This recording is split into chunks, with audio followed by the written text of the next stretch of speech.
The attic. I've never been superstitious, and I usually roll my eyes at ghost stories. But what happened to me a few months ago has changed my perspective entirely. It all started with an old box I found in my grandparents' attic. My grandparents had passed away a few years ago, and my parents had finally decided to clean out their old house. They'd asked me to help, and I agreed, thinking it would be a straightforward job. Just sorting through old knickknacks and family photos. I didn't expect to find anything particularly interesting. The attic was a dusty, cramped space filled with old furniture covered in sheets, boxes of old clothes, and stacks of yellowing newspapers. As I was sorting through some old trunks, I found this small, wooden box buried underneath a pile of old blankets. It was intricately carved, with strange symbols and patterns etched into the surface. The wood was dark and polished, but it had a layer of grime on it. Curiosity got the better of me, so I pulled the box out and set it on a nearby table. It had a heavy, old-fashioned lock on it, but no key. I tried to open it, but the lock wouldn't budge. I figured it was probably just a keepsake, something my grandparents had held onto for years. That evening, I took the box home with me. I didn't think much of it, just thought it might make an interesting conversation piece. I set it on a shelf in my living room and forgot about it for a few days. That is, until the first night that I was lying in bed, trying to fall asleep, when I heard a soft, rhythmic tapping. It was faint but persistent, coming from the direction of the living room. I tried to ignore it, thinking it was just the house settling or maybe the old pipes acting up. But the tapping continued, growing louder and more insistent. Finally, I got up and went to check. I found the old box vibrating slightly as if something inside was moving. I hesitated, then opened it. Inside, I found an assortment of old letters, faded photographs, and a small, ornate mirror. The mirror was unusual. It had a tarnished silver frame with intricate patterns that matched the carvings on the box. I didn't think much of it at the time and put everything back. The next few nights were restless. The tapping continued, and sometimes I'd wake up to find the mirror facing away from me, even though I was sure I'd left it facing forward. I chalked it up to my imagination, but the sense of unease grew stronger each night. Things started to get weirder. I began noticing things that couldn't be easily explained. Objects would be out of place, like my keys disappearing only to reappear in the strangest spots. Shadows seemed to move on their own, and I'd hear whispers when there was no one else around. One evening, I decided to clean up the attic at my grandparents' house. I figured it would be good to sort through everything properly and maybe find some answers. As I was going through the old boxes, I found another item that seemed connected to the strange happenings. It was a worn journal, with the same intricate carvings as the box and mirror. Flipping through the pages, I realized it belonged to my great-grandmother, who had lived in the house many decades ago. The entries were mostly mundane, detailing everyday life, but as I got toward the end, things took a darker turn. The final entries were filled with ramblings about a presence that was growing stronger and more demanding. She wrote about strange occurrences, doors slamming shut, cold spots in the house, and voices she couldn't identify. One entry stood out: asterisk, the mirror in the box is not just a mirror. It's a gateway, a reflection of what's beyond. It shows what's hiding in the shadows, waiting for an invitation. Asterisk. That's when I started connecting the dots. The journal mentioned that the mirror was a conduit, a way for something to cross over from another realm. It seemed that my great-grandmother had been trying to seal it away, but it looked like she hadn't succeeded completely. That night, I returned home and decided to get rid of the box. I couldn't bring myself to throw it away, so I planned to take it to a local antiques dealer, hoping they might be able to help. But before I could do anything, the tapping started again. It was louder this time, more urgent. The mirror was now facing the wall, and when I turned it around, I saw something in the reflection that made my blood run cold. Behind me, standing in the shadowy corners of the room, was a dark, shifting figure. It was like a cloud of darkness, just barely visible, but unmistakably there. I spun around, but there was nothing. When I looked back in the mirror, the figure was gone. I was trembling, feeling a mix of terror and disbelief. I knew I had to do something. I couldn't just let this thing linger in my home that I decided to do some research on the mirror and its origins. I found old local records and spoke to historians, trying to piece together more about my great-grandmother's life and the history of the house. The more I learned, the more I realized that my great-grandmother had been involved in some kind of occult practice, trying to deal with forces she couldn't control. The journal hinted that the mirror could be contained or banished if it was returned to its original place, where the darkness was first summoned.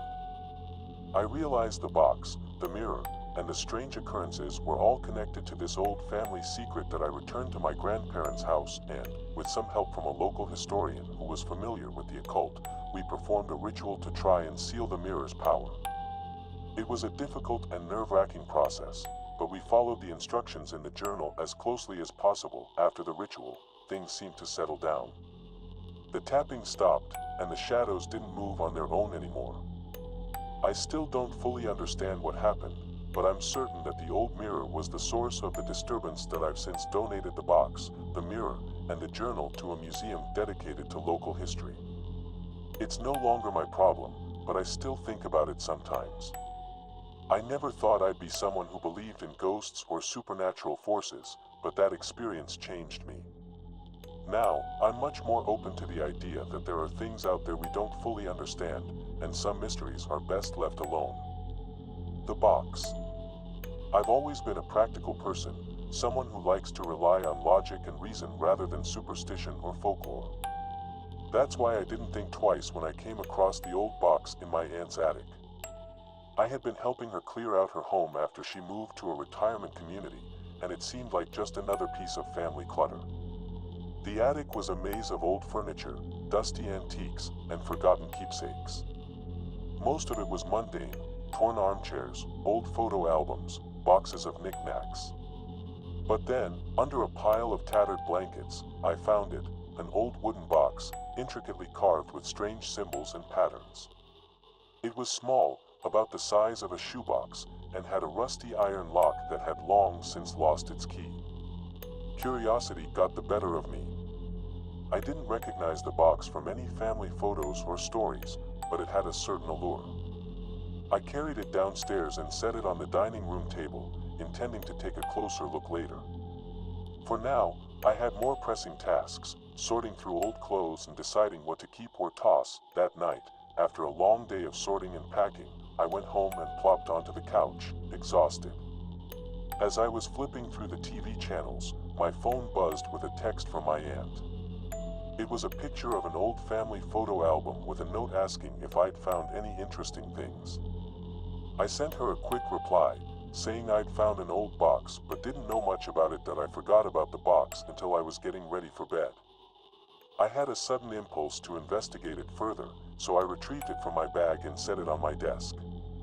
The lock was stubborn, but I managed to pry it open with a screwdriver I found in the kitchen. Inside, I found a collection of old, yellowed letters, a few antique jewelry pieces, and an old, dust-covered mirror. The mirror was peculiar. It had an ornate frame with intricate carvings that matched those on the box. The glass was old and slightly cloudy, but it was still intact. I wasn't sure what to make of it, so I set everything aside and went to bed, feeling a little unsettled but dismissing it as fatigue. That night, I woke up to a sound that jolted me out of sleep. It was a soft, rhythmic tapping, like someone tapping on my bedroom window. I lay still, trying to ignore it, but the sound persisted, growing louder. I got up, went to the window, and looked outside. There was nothing there, just the dark, empty street. I chalked it up to the wind or maybe a tree branch and went back to bed. The tapping continued over the next few nights, each time growing louder and more insistent. It wasn't just outside my window. I started hearing it inside the house, coming from the walls and ceiling. Sometimes it felt like it was coming from right behind me, though when I turned around, there was nothing there. One evening, I decided to take a closer look at the old mirror. I placed it on the table and examined it more closely. The carvings on the frame were detailed and intricate, depicting scenes that seemed almost alive. There were images of figures in strange poses, their faces obscured by shadow, and symbols that I couldn't quite identify. That night, the tapping was more persistent than ever. I was lying in bed, trying to ignore it, when I noticed something out of the corner of my eye. The mirror was reflecting a strange, dim light that wasn't coming from any source in the room. I sat up, staring at it, and saw a shadowy figure moving behind me in the reflection that I whipped around, but the room was empty. When I looked back in the mirror, the figure was gone. My heart was racing, and I felt a cold sweat break out on my forehead. I couldn't shake the feeling that something was watching me, waiting for me to notice it. The next day, I decided to do some research on the symbols and the mirror. I found a local historian who specialized in antiques and folklore and made an appointment. I took the mirror to her, along with the old letters and box, hoping she could shed some light on their origins. She was intrigued by the mirror and spent a considerable amount of time examining it. "This is quite unusual," she said. "The carvings are reminiscent of old occult symbols. They were used in various rituals and practices meant to connect with otherworldly entities." I felt a shiver run down my spine. "Do you think it's dangerous?" She looked at me with a serious expression. "It depends. Sometimes objects like this are used to open a gateway, allowing entities from another realm to cross over. It's not always intentional. Sometimes, people acquire these items without knowing their history. But once they're in your home, they can be difficult to get rid of." I wasn't sure how to process what she was saying, but I knew I had to do something. I thanked her and took the mirror and box back home, feeling a mix of dread and determination. That night, the tapping was relentless. It was louder and more chaotic, as if whatever was causing it was growing desperate. I couldn't sleep, so I decided to stay up and watch the mirror. The shadowy figure appeared again, more distinct this time. It was moving closer to me, its outline becoming clearer. In a moment of desperation, I decided to confront it. I stood in front of the mirror and spoke out loud. "I don't know who or what you are, but I want you to leave. You're not welcome here." The air grew colder, and the tapping intensified. The figure in the mirror seemed to move in response to my words, becoming more agitated. I felt a pressure building in the room, as if the air itself was fighting against me. I don't know how long I stood there, but eventually, the figure retreated, and the tapping began to fade. Exhausted, I collapsed on the floor, my heart still racing. The mirror seemed to calm, the strange light fading away. The next day, I decided to get rid of the mirror and the box. I couldn't keep them in my home any longer. I contacted the historian again and asked if she knew of any safe way to dispose of them. She advised me to bury them in a remote location and perform a cleansing ritual to seal any remaining energies. With her instructions in hand, I took the items to a secluded spot in the woods, far from any houses. I dug a hole and placed the box and mirror inside, covering them with dirt. I performed the ritual as best I could, following the steps she had outlined. Afterward, I felt a sense of relief, as if a weight had been lifted from my shoulders. The tapping stopped, and the house felt normal again. I never found out what was behind the mirror or why it was affecting me. But I learned a valuable lesson. Some things are better left undiscovered, and there are forces in the world that we don't fully understand. Now, whenever I see something old or antique, I can't help but wonder if there's a hidden story behind it, one that might be better left alone. The treasure. I've always been drawn to old things. Vintage shops, estate sales, and antique stores are like treasure troves to me. That's why, when I came across a dusty old estate sale a few months back, I couldn't resist stopping by. The house belonged to a distant relative who had passed away, and the family was clearing it out. I figured it would be a great place to find unique items. The house was exactly what you'd expect from an old estate. Dark wood paneling, faded floral wallpaper, and rooms filled with curiosities from decades past. I wandered through the house, picking up old books and examining vintage furniture, but it was when I reached the attic that I found something truly intriguing. The attic was cramped and cluttered, with old trunks and boxes piled haphazardly. In the corner, partially obscured by a stack of dusty old quilts, was a large, ornate trunk. It was covered in elaborate carvings and brass fittings, looking like something out of a Victorian novel. The lock was rusted shut, but the trunk was surprisingly light for its size that I managed to pry it open with a crowbar I found lying around.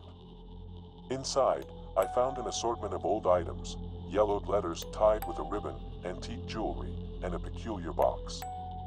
The box was small, about the size of a jewelry box, and was covered in strange, intricate symbols. There was a small latch on the front, and although it was old, it looked like it could still be opened that I felt a shiver of excitement and unease as I took the box home. That night, after cleaning up the items from the trunk, I decided to investigate the box. I was tired but curious. I managed to open the latch and found a collection of old photographs, a few more letters, and a small, leather-bound book with a faded cover. The book was filled with handwritten notes and drawings, all in an ornate, almost Gothic script. As I flipped through the pages, I came across strange symbols and illustrations of what looked like arcane rituals. There were also sketches of people in odd poses, their eyes often obscured or covered. I couldn't make much sense of it, but it had an eerie, unsettling quality. I decided to set the book aside and examine the photographs. They were mostly family portraits, but there was one photo that stood out, a group of people standing around an old mirror. The mirror was the same as the one I had seen earlier in the trunk, with an ornate frame and intricate carvings. The people in the photo looked serious, almost apprehensive. It was clear the mirror held some significance, but what, I couldn't say. That night, I placed the mirror in my living room. It was a beautiful piece, though it had an unsettling presence. I decided to keep it there, thinking it would make an interesting conversation piece. But soon, strange things began happening. The first night, I heard a soft, persistent humming coming from the living room. It was a low, rhythmic sound, almost like someone was singing a distant lullaby. I went to check, but the room was empty, and the mirror was facing the wall. I turned it around, thinking I must have accidentally knocked it, but I didn't see anything unusual. The humming continued over the next few nights, growing louder and more insistent. It was as if someone was trying to get my attention. I started noticing other odd occurrences, objects shifting positions, cold spots in the room, and a general feeling of unease that I couldn't shake. One evening, as I was preparing dinner, I saw something move in the reflection of the mirror. I turned around, but there was nothing there. When I looked back, the mirror was showing a shadowy figure standing behind me. I could barely make out its features, but it seemed to be watching me. I felt a chill run down my spine and quickly turned off the light, but the figure remained. That I decided it was time to get some help. I called a friend who was interested in the supernatural, hoping they could shed some light on what was happening. They came over and examined the mirror and the book. They were fascinated but also concerned. "This isn't just an ordinary mirror," my friend said. "These symbols and drawings in the book suggest it's connected to some kind of ritual or supernatural entity. It might be more than we can handle." We decided to research the symbols and the history of the mirror. We went to the local library and delved into old records and folklore. We found a few references to similar mirrors used in ancient rituals and dark practices. The common thread was that these mirrors were often used to summon or communicate with entities from other realms. The more we learned, the more I felt that the mirror was a conduit for something malevolent. I began experiencing more intense phenomena. The temperature in the room would drop suddenly, strange whispers would fill the air, and the mirror seemed to reflect not just my image but also shadows that didn't belong. One night, I decided to confront whatever was haunting me. I sat in front of the mirror and spoke out loud, trying to communicate with the presence. "I don't know who or what you are, but you need to leave. You're not welcome here." The room grew colder, and the whispers intensified. The shadowy figure appeared in the reflection again, more distinct this time. It seemed to be moving closer, reaching out toward me. I felt a sense of dread, like something was trying to pull me into the mirror. Desperate, I grabbed the book and began reading aloud from it, hoping to perform some kind of counter-ritual. As I read the strange incantations, the shadows seemed to recoil, and the whispers grew fainter. I felt a surge of energy, as if the mirror was resisting the spell I was casting. The next morning, exhausted and shaken, I decided to get rid of the mirror. I contacted a local historian who specialized in occult artifacts and arranged to have them examined and properly disposed of. They agreed to take it and perform a cleansing ritual to neutralize any lingering energies. After the mirror was gone, the disturbances in my home ceased. The humming stopped, the cold spots disappeared, and the feeling of unease lifted. I felt a sense of relief, but also a lingering fear that something from the mirror might still be watching. To this day, I'm still haunted by the experience. I never thought I'd be one to believe in supernatural forces, but what happened with that mirror changed my perspective. I learned that some things are better left undisturbed, and that curiosity can sometimes lead us to places we're not prepared to handle. Now, whenever I come across old or antique items, I can't help but wonder about their history. I'm more cautious about what I bring into my home, and I always remember the strange, unsettling presence that came from that old mirror.